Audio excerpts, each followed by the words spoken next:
Greetings, YouTube. I'm here to bring you some good news. And that good news is that the Justice Department has decided to end its contracts with private prisons. This only affects, I believe, 14 prisons, but that's 14 too many already. Um, and their contracts will be just um, shadowed down as the contracts run out. They will not be renewed, and the prisoners will be transferred to other facilities, or the prisons themselves, I assume, will be taken over by the government once again. That they were controlled by the government at one time in the past.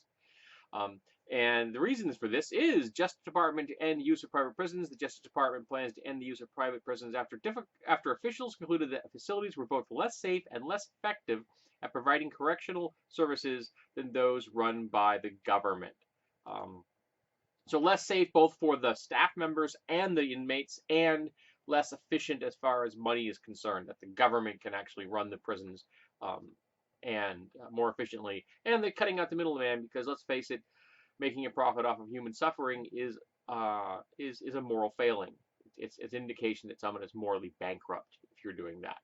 Um, and yes, that applies to any number of other institutions that we endorse here in the West. Um, but I'm happy to see this, and even if it is only a limited number, and for example, the Department of Homeland Security still uses private facilities, and they will continue to use private facilities to house all the people who are waiting to be decided whether they're allowed to be in the United States or not, because were they brought here legally? Do they have documentation? That kind of thing. And these people are being treated like animals. They're being herded into facilities where there's far too many people and too few staff members. The ratio of inmate to staff members is absurd. Um, and I think it was one report I heard on NPR recently that's like there are 8 times as many hidden cell phones in these prisons than in state-run prisons, just because they can't keep track of the contraband. And if that's one example of contraband, think of all the other contraband that's going under the radar. But the inmates are less safe. Their food is being of lower quality. Their meals have been cut back. For example, instead of having 3 hot meals a day in private prisons, they're having 2 and a cold meal. And on the weekends, they get 2 meals a day. That's it. Ramen noodles have become a currency in the prison system because the inmates are hungry. A society is judged by how it treats its least powerful, and how you treat prisoners, how you treat the ill, how you treat the elderly.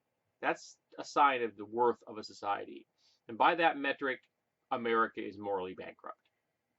And we need to do something about this. So now that we've got this as a precedent, maybe it can be used to convince others. Use this closing of these facilities. Use this as a wedge issue to help get all the other facilities that are being used by the federal government closed down, which then hopefully could be steamrolled into getting rid of all the state level private prisons. We just need to get people out of the prison business.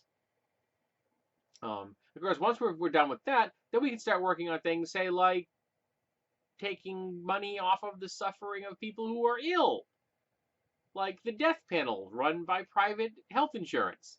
How about we take on that next?